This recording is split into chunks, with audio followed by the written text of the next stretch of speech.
जय हिंद। आप सभी प्यारे बच्चों का आपके YouTube चैनल राठौर क्लासेस में हार्दिक स्वागत है। मेरे प्यारे बच्चों, आज की इस क्लास में हम लोग ऑकलेज के अनुप्रयोग के कुछ इंपॉर्टेंट सवालों को शुरू करने वाले हैं। और वो इंपॉर्टेंट सवाल क्या है, सबसे पहले चलिए उससे परिचय कर लेते हैं। एक लंबवृत्तीय शंकु का संपूर्ण पृष्ठ दिया गया है। सिद्ध कीजिए कि जब शंकु का आयतन महत्तम होगा उसका अर्ध शीर्ष कोण साइन इनवर्स 1/3 होगा। कहीं ना कहीं आपको ये सवाल जरूर दिक्कत देते होंगे क्योंकि आपको इसका बेसिक कॉन्सेप्ट आपको नहीं पता है। सबसे पहले जानते हैं इन सवालों को लगाने का बेसिक कॉन्सेप्ट क्या है, जिसकी आप सहायता से इन सवालों को बहुत ही आसानी से लगा सकते हैं। सिर्फ यही सवाल नहीं, इस तरह के जितने भी रिलेटेड आपके बुक में सवाल हैं, चाहे आप वो एनसीईआरटी की बुक से पढ़ रहे हैं या आप हरस्वरूप शर्मा लगा रहे हैं, किसी भी आप बुक को लगा रहे हैं, अगर आपको इस तरह के सवाल कठिन लग रहे हैं तो आप यकीन मानिए मेरे प्यारे बच्चों, आज के बाद इस वीडियो को आप पूरी तरह से देखिए, इस तरह के सवाल आपको कभी भी कठिन नहीं लगेंगे। तो चलिए इस तरीके को समझ लेते हैं कि जिससे सवालों को आसान बनाया जा सकता है। वो तरीका क्या है? सबसे पहले आपको याद रखना है कि जो सवाल में दिया गया मान होगा एक वो कांस्टेंट होगा और जो हम लोग अपनी तरफ से चीज़ मानेंगे हमेशा वो वेरिएबल होगी। जैसे एग्जांपल से समझते हैं, जैसे कहा जाए कि सवाल में एक गोले की त्रिज्या दी गई है, तो इसका मतलब जो आर है आपको सवाल में दिया जा रहा है, यानी वो एक कॉन्स्टेंट हो गया। अब आपको सवाल में कहीं पर भी ये मान लीजिए कोई शंकु दिया गया है, आपको उसकी वहाँ पे ये नहीं बताया गया कि शंकु की त्रिज्या ये है और आपने इसमें रेडियस का यूज़ किया है। फिर से मेरी बात को सुनिए कि सवाल में मान लीजिए कोई शंकु दिया गया है, अब आपको ये नहीं बताया गया कि शंकु की रेडियस ये है और आपने एक सवाल जब लिखा उसको आप सवाल कर रहे हैं, वहाँ पे आर आपने लिख दिया, आर या आर मतलब रेडियस। तो जो आपने आर लिखा होगा वो क्या होगा? एक चर पद होगा, क्योंकि आपने वो अपनी तरफ से लिए अक्षर लेट किया है। तो अपनी तरफ से लेट किए गए अक्षर वेरिएबल कहलाएंगे और जो दिया गया मान होगा सवाल में वो एक कांस्टेंट कहलाएगा। आप इन सारे बेसिक कॉन्सेप्ट को समझिए, फिर आप देखिएगा अभी मैं सवाल जब स्टार्ट करूंगा उसका सलूशन जैसे स्टार्ट करूंगा कितना सरल लगेगा, आप खुद ही देखिएगा। तो सबसे पहले आपको एक और बात बता देते हैं कि जब हम लोग किसी भी चीज़ का आकलन करेंगे, सवाल में जब भी आकलन करेंगे तो वहाँ पे एक चर होना चाहिए। सवाल में जब भी आकलन किया जाएगा वहाँ पे एक चर होना चाहिए, उसी के सापेक्ष आकलन किया जाएगा। चलिए स्टार्ट करते हैं सवाल। सबसे पहले आपसे कहा गया है कि एक लंबवृत्तीय शंकु का संपूर्ण पृष्ठ दिया गया है। अब आपसे कहा जा रहा है शंकु का संपूर्ण पृष्ठ दिया गया है। अब आप देख रहे हैं यहाँ पे एक शब्द लिखा हुआ है कि दिया गया है। क्या दिया गया है? शंकु का संपूर्ण पृष्ठ। तो आपको जो दिया जा रहा है वो क्या है? कांस्टेंट है। इसका मतलब यहाँ से ये पता चल रहा है, इसका मतलब यहाँ से ये पता है कि शंकु का संपूर्ण पृष्ठ जो है वो क्या है? कांस्टेंट है। अब आपको न्यूमेरिकल लगाने के लिए, इस सवाल को लगाने के लिए उसका एक कुछ ना कुछ संकेत लेट करना पड़ेगा। अब ये लेट मैंने किया है कि शंकु का संपूर्ण पृष्ठ S है, लेकिन S आपको सवाल में दिया गया है, शंकु का संपूर्ण पृष्ठ दिया गया है, इसका मतलब ये कैसा टर्म्स है? ये एक कांस्टेंट टर्म्स है। इसके बाद आप क्या करना है? आपको शंकु का संपूर्ण पृष्ठ का फार्मूला लिखना है। यदि नहीं आता है कोई दिक्कत नहीं, आप इसको याद कर लें। शंकु का संपूर्ण पृष्ठ होता है मेरे प्यारे बच्चों पाई आर एल प्लस का पाई आर स्क्वायर बराबर S। यहाँ पे पाई आप जानते हैं कांस्टेंट टर्म से 22/7 या 3.14। आर शंकु की त्रिज्या, एल है उसकी तिर्यक ऊंचाई और S क्या है? संपूर्ण पृष्ठ। हमेशा आपको एक कंडीशन जरूर मिलेगी इस तरह के सवालों को लगाने के लिए, हमेशा एक कंडीशन आपको जरूर मिलेगी। अब यहां से आपको क्या करना है? जो अकेला पद है जिसको रिपीटेड नहीं किया गया है उसकी वैल्यू निकालनी। जैसे यहां पर आप देखें L एक बार आया है जबकि R 2 बार आया है, तो जो सिंगल बार आया है उसकी वैल्यू निकालेंगे। L की वैल्यू निकालने के लिए आपको क्या करना है? पाई आर एल, इसको उठा के आप उधर भेजेंगे तो S minus pi R square. यहाँ से आप कह सकते हैं कि जो L की वैल्यू है S minus pi R square by pi R. किसी भी तरह से आपको कोई दिक्कत नहीं, एक बार फिर से मेरे साथ आप रिवीजन करेंगे। वीडियो को पूरी तरह से आप वॉच कीजिए। मैं आपको कह रहा हूँ कि आज के बाद इस तरह के सवाल आपको कभी भी कठिन नहीं लगेंगे। सबसे पहले क्या करना है? सवाल को पढ़ना है। जो चीज़ दी गई है, अगर दिया गया है तो कॉन्स्टेंट है, अपनी तरफ से मानी गई चीज़ें क्या होंगी? चर पद होंगी। जैसे यहाँ पर आप देखें सवाल मैंने यहाँ तक पढ़ा है, अभी भी सवाल में कहीं पर भी आपको R और L शंकु की ना त्रिज्या और ना ही त्रिज्या ऊंचाई किसी भी तरह से नहीं दी है, जबकि मैंने माना है सवाल में आप देख रहे हो मैंने R और L का यूज किया है। अगर मैं आपसे पूछूं R और L क्या है तो क्या आप मुझे बता सकते हैं कि R और L यहाँ पे क्या है? कांस्टेंट या फिर वेरिएबल? कमेंट करके सभी बच्चे बताएंगे कि R और L कांस्टेंट है या फिर वेरिएबल। हाँ, इन्वॉल्व हो जाइए पढ़ाई में, बहुत मजा आने वाला है। इस तरह के सवाल आप देखिएगा, जो आपको सबसे ज़्यादा कठिन लग रहे थे बुक में, आपको इन्हीं सवालों को लगाने में सबसे ज़्यादा मज़ा आएगा। हाँ, आर और एल बिल्कुल वेरिएबल है, क्योंकि आप देख रहे हैं यहाँ पे केवल एस दिया गया, शंकु का संपूर्ण पृष्ठ दिया गया, तो एस एक कांस्टेंट की तरह व्यवहार कर रहा है, जबकि आर और एल एक चर की तरह व्यवहार कर रहे हैं। अब मेरे प्यारे बच्चों उसके आगे देखिए, फिर क्या लिखा है, सिद्ध करना है। आपको सिद्ध क्या करना है, जब शंकु का आयतन महत्तम होगा उसका अर्ध शीर्ष गुण, आपको ये प्रूव करके लाना है। लेकिन अब समस्या यहाँ पे ये हो जाती है कि इसके बाद आगे क्या किया जाए।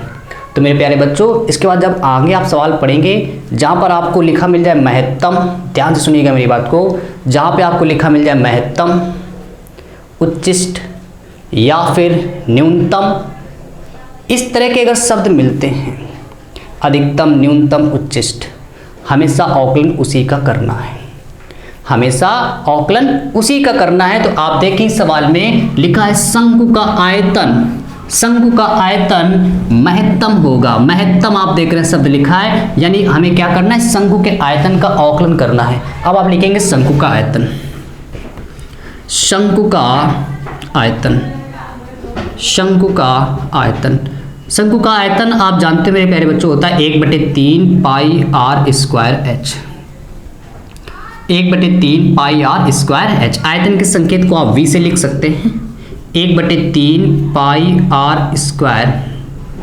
Into H. लेकिन अब मैं आपसे अगर पूछूं इस सवाल में कितने चरपद आ गए हैं, आप देखिए सवाल में 3 चरपद आए हैं, पहला R, दूसरा L और तीसरा H।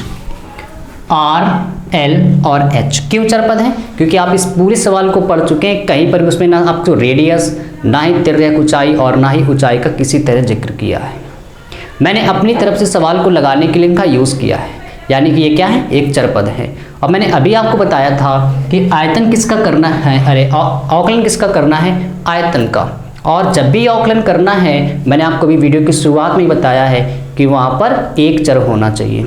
और अभी तक इसमें कितने चर लिखे हैं, अभी तक आप देखो इसमें 2 चर लिखे हैं, एक को हटाएंगे। अब एक को हटाने के लिए आपको क्या करना है, क्योंकि h को हटाएंगे यहाँ से हम लोग, r को हटाया नहीं जा सकता क्योंकि l की वैल्यू पता है, तो आप क्या करिए, स्क्वायर कर दीजिए। आप दोनों पक्षों में क्या कर दें, स्क्वायर कर दे। तो जब आप स्क्वायर करोगे तो v का स्क्वायर 1, 3 का स्क्वायर 9, पाई का पाई स्क्वायर, r का हो जाएगा r की पावर 4, h का हो जाएगा h स्क्वायर। चलिए शंकु बना लेते हैं और समझते हैं उसमें कहाँ पे r कहाँ पे l होता है। ये आप देख रहे हो एक शंकु है, शंकु की ये ऊंचाई h है, ये उसकी रेडियस r है, ये उसकी तिर्यक ऊंचाई l है। और आप जानते हैं ये 90 का एंगल है। पाइथागोरस में जानते हैं कर्ण का स्क्वायर बराबर लंब का स्क्वायर प्लस आधार का स्क्वायर। कर्ण की जगह आप देख रहे हो एल स्क्वायर l लिखा है, लंब की जगह h लिखा है, आधार की जगह आप कह सकते हो r लिखा है। यहाँ से अगर हम लोग h स्क्वायर की वैल्यू को निकालें, यहाँ से अगर h स्क्वायर की वैल्यू को निकालें तो h स्क्वायर बराबर आएगा l square minus r square. h square की वैल्यू आ जाएगी l square minus r square. h square की वैल्यू को यहाँ पे रखेंगे तो आप कह सकते हैं कि v स्क्वायर बराबर 1/9 पाई स्क्वायर r की पावर 4 और h स्क्वायर की वैल्यू को आप लिख सकते हैं l square minus r square, l square minus r square. सबको यहाँ तक समझ में आ रहा है, L square minus R square. फिर से एक बात समझते हैं, शंकु का आयतन लिख दिया। क्यों आयतन लिखा गया, आपको कैसे पता चला कि शंकु का आयतन ये बीच में कैसे एंट्री कर गया, क्योंकि सवाल में लिखा है शंकु का आयतन महत्तम, जैसे कि आगे महत्तम उच्च लिखा होगा उसी का औकलन करना है। तो आयतन में लिखा था महत्तम, तो हम लोगों ने आयतन का फॉर्मूला लिखा। इसके बाद आयतन में देखा कि दो चर पद हैं यहाँ पे आर और एच, तो एक को हटाने के लिए स्क्वायर किया गया है। स्क्वायर क्यों किया, क्योंकि एच स्क्वायर होता है। जब यहाँ पे आप देख रहे हो एच स्क्वायर कर दिया, पाई का स्क्वायर ये सब हो गया। इसके बाद एच स्क्वायर की वैल्यू निकालेंगे, L square minus R square, यहाँ तक आ गए। इसके बाद मेरे प्यारे बच्चों यहाँ से आपको क्या करना है, एल स्क्वायर की वैल्यू को रखना है। तो एल की वैल्यू ये है, जब आप यहाँ पे रखेंगे तो देखिएगा क्या आएगा, वी स्क्वायर बराबर 1/9 पाई स्क्वायर आर की पावर 4। देखते जाइए एल की वैल्यू, बस कैलकुलेशन है, अब आपका सवाल लग जाएगा। इसके बाद एल की वैल्यू को आप यहाँ रखोगे, ऊपर लगा स्क्वायर, तो ये हो जाएगा S minus pi R square का whole of square by pi square R square, pi square R square minus R square. ये एल की वैल्यू को रखा और उसमें लगाता है स्क्वायर, तो स्क्वायर कर दिया गया। आप एलसीएम लेंगे यहाँ से, बस आपको सॉल्व करना है। एक सवाल लगा रहा है आप गणित का, यहाँ से कोई भी नया आप रूल नहीं आने वाला। इसका मल्टीप्लाई कराओगे तो S A minus B whole square open कर सकते हैं, तो A square plus B square मतलब पाई स्क्वायर आर की power 4 minus 2 pi S R square 2 pi S R square. इसका मल्टीप्लाई इधर कराएंगे तो पाई स्क्वायर आर की power 4 upon pi square R square. यहाँ से आप कह सकते हैं कि पाई स्क्वायर से पाई स्क्वायर कैंसिल हो रहा है, आर स्क्वायर से आर की पावर 4 से 2 आर कैंसिल हो जाएंगे, तो आर स्क्वायर बराबर 1/9 आर स्क्वायर। इसके बाद देखिए क्या बचा, इसके बाद क्या बचा, चलिए मैं इसको यहाँ से रब कर रहा हूँ। इसके बाद आप यहाँ से कह सकते हैं कि S square pi square R की पावर 4 से ये कैंसिल, क्या बचा माइनस का 2 pi S R square. R square का अंदर मल्टीप्लाई कराएंगे तो वी स्क्वायर बराबर 1/9 S square R square minus का 2 पाई एस आर की पावर 4 2 पाई एस आर की पावर 4 आर स्क्वायर हो जाएगा आर की पावर 4। मेरे प्यारे बच्चों आप यहाँ से देखिए, आप ये मुझे बताइए कि कितने कौन हैं यहाँ पर, कितने वेरिएबल टर्म्स लिखे हैं, कितने चर पद लिखे हैं, क्या आप मुझे यहाँ पे ये बता सकते हैं? कितने यहाँ पे वेरिएबल टर्म्स लिखे हैं, क्या आप मुझे यहाँ से बता सकते हैं? जल्दी से लोग देख के बताएंगे इसमें कितने वेरिएबल टर्म्स लिखे हैं यहाँ पे, क्योंकि इन सवालों को लगाने की जो सबसे ज़्यादा दिक्कत आती है वो चर और अचर से ही है। तो यदि आपने चर और अचर का गेम समझ लिया इस सवाल में तो आप बहुत आसानी से लगा सकते हैं। हाँ, सभी लोग कमेंट करके बताएंगे कितने चर पद लिखे हैं।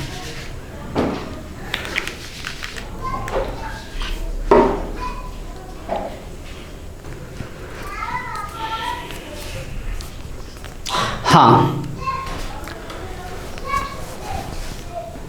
आ रहा है बिल्कुल। हाँ कितने चरपद हैं? बिल्कुल एक चरपद है, वो कौन है? आर। आप देख रहे हैं आर चरपद है। एस क्यों नहीं? क्योंकि एस आपको शुरुआत में दिया गया था, शंकु का संपूर्ण दिया था, वो तो एक अचर की तरह था। अब आपको मैंने बताया था कि आकलन करने से पहले आप वहाँ पे ये जरूर देख रहे हैं कि कितने चरपद होने चाहिए, एक चरपद होना चाहिए। यहाँ पे कितने चरपद हैं? एक। वो कौन सा है? वो आर है। तो आर के सापेक्ष आकलन करना है, जो भी चरपद है उसके सापेक्ष आकलन करना है। तो यहाँ से क्या लिखेंगे? आर के सापेक्ष आकलन करने पर, आर के सापेक्ष आकलन करने पर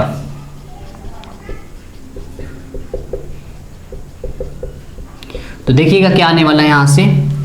आर के सापेक्ष जैसे आप आकलन करेंगे तो क्या आएगा, इस बात को देखें। वी स्क्वायर का जब आप आकलन करेंगे आर के सापेक्ष तो 2v और v का dv/dr।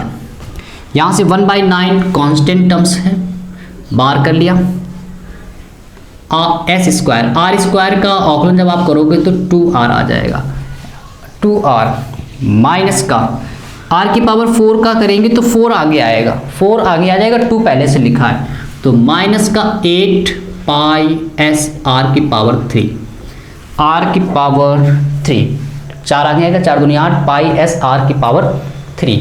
इसके बाद आप जानते हैं उच्चिष्ट और निम्निष्ट का भी सवाल है, महत्तम और उच्चिष्ट और निम्निष्ट मान के लिए आप क्या लिखेंगे कि उच्चिष्ट व निम्निष्ट मान के लिए ये आपको हमेशा लिखना है। जब भी एक बार आकलन करने इस तरह के सवालों में हमेशा जो आकलन की गई वैल्यू है dv/dr हो या कुछ भी हो, हमेशा उसको 0 मानना है। तो यहाँ से जब 0 रखोगे तो ये 0 हो जाएगा, 0 रखोगे इसका मल्टीप्लाई 0, यहाँ से 1/9 s, इसको आप सही से लिखें।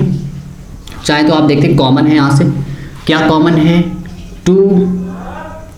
2 कॉमन है, r कॉमन है और s कॉमन, 2rs कॉमन है, ये 9 नीचे लिखा है। तो यहाँ से क्या आपको मिलेगा?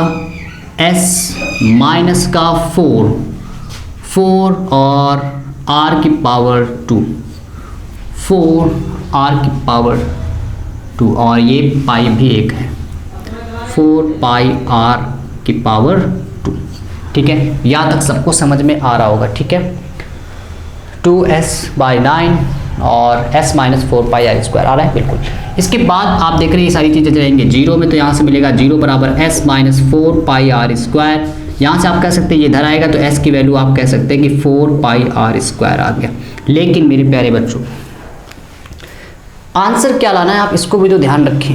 आंसर लाना है कि अर्ध शीर्ष कोण, सवाल को ध्यान से पढ़ें कि लिखा है उसका अर्ध शीर्ष कोण, अर्ध मतलब होता है आधा, शीर्ष का मतलब होता है शीर्ष पर बना हुआ कोण, अर्ध मतलब आधा आधा, यहाँ पे शीर्ष कोण कितना मान लेते हैं थीटा। हमें सिद्ध करना है कि जो थीटा की वैल्यू है वो साइन इनवर्स 1/3 आएगी। अब वो कैसे आएगी, अभी आप देख रहे सवाल में कहीं पर भी साइन का कोई जिक्र नहीं हुआ है, साइन का कोई भी जिक्र नहीं हुआ है। अब इस साइन को लाना है, और साइन कैसे आएगा, साइन आप जानते हो साइन होता है लंब बटे कण, थीटा के सामने की भुजा होती है लंब, लंब कौन है यहाँ पे आर, कण कौन है एल, यानी कि मुझे आर और एल लाना है, आर और एल लाना है, जबकि आप देखो यहाँ पे केवल अभी आर आया है, एल नहीं आया है।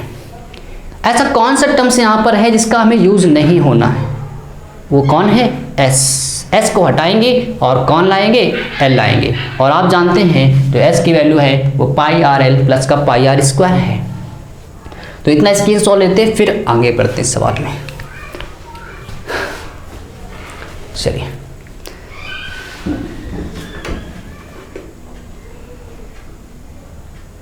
हाँ, किसी कोई दिक्कत?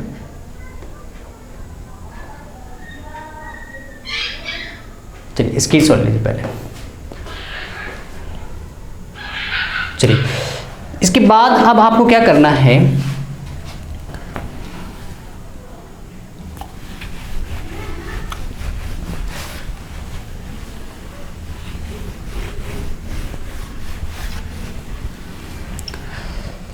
आप देख रहे हैं यहाँ तक हम लोग पहुंच गए कि s बराबर आ चुका है 4 पाई आर स्क्वायर, लेकिन आप देख रहे हैं कि साइन लाना है, साइन होता है लंब बटे कण, मतलब यहाँ से r और l लाना है, जबकि सवाल में s एक एक्स्ट्रा आ रहा है, l को कोई, अभी आप देख रहे हैं l लाना है, l की किसी भी तरह से एंट्री नहीं। और अभी अभी आपने यहाँ पे देखा था पहला जो समीकरण लिखा था s बराबर लिखा था पाई आर एल प्लस का पाई आर स्क्वायर था।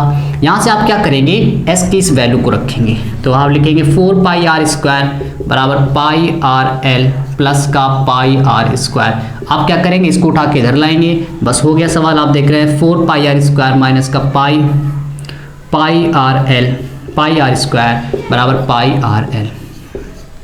यहाँ से आप कह सकते हैं कि 3 पाई आर स्क्वायर बराबर पाई आर एल, एक पाई से पाई कैंसिल, आर से आर कैंसिल, तो 3r बराबर l। आपको लाना है 1/3, तो आप 3 को उधर भेजेंगे, l को इधर, तो r बाई एल बराबर 1/3। और आप कह सकते हैं बिकॉज कि साइन ऑफ थीटा, या आप इस फिगर से देखें तो साइन थीटा है लंब, थीटा के सामने की भुजा हमेशा लंब होती है। अगर थीटा यहाँ बनाते तो लंब होता h, लेकिन थीटा यहाँ पर है तो लंब कौन है r, तो साइन होता है लंब बटे कण, तो साइन ऑफ थीटा बराबर लंब कौन है r, कण कौन है l, और r बटे l की वैल्यू आप कह रहे हो मेरे प्यारे बच्चों 1/3 है, तो साइन ऑफ थीटा बराबर 1/3। थीटा की वैल्यू आप कह सकते हैं कि साइन इनवर्स 1/3, थीटा की वैल्यू साइन इनवर्स 1/3। तो आप देखें सवाल जो है कह सकते हैं कि लॉन्ग गया है काफ़ी, लेकिन जिसका कॉन्सेप्ट है अगर आपने उसको अच्छी तरह से समझ लिया है तो सवाल भले ही लॉन्ग जाए लेकिन आपको लगाने में मज़ा आएगा। और मैंने आपको शुरुआत में ही वीडियो के बताया था कि ये सवाल 8 नंबर में या फिर 5 नंबर में से कम नहीं आने वाला है। तो आप जानते हैं अगर 5 नंबर आपको चाहिए तो कुछ ना कुछ तो आपको मेहनत करनी पड़ेगी, ऐसे नहीं मिल जाते 5 नंबर। तो यकीनन आपको आज इस तरह के सवाल का जो डर था कहीं ना कहीं अब वो कम हुआ होगा। और ये नहीं कि मैंने एक ही सवाल कराया, इसके बाद हम लोग लगातार इस तरह के जितने भी सवाल हैं वो सारे सवाल आपके सामने लेकर आएंगे और हर एक सवाल को इसी तरह से इसी शानदार कॉन्सेप्ट के साथ प्रस्तुत करेंगे आपके सामने। कोई भी नया तरीका नहीं होगा, जितना आपको मैंने आज बताया है सारी बस वही चीज़ें यूज होंगी, बस सवालों के माध्यम से और ज़्यादा प्रैक्टिस करेंगे और ज़्यादा सीखेंगे। तो मिलते हैं मेरे प्यारे बच्चों हम लोग कल। जय हिंद, गुड नाइट।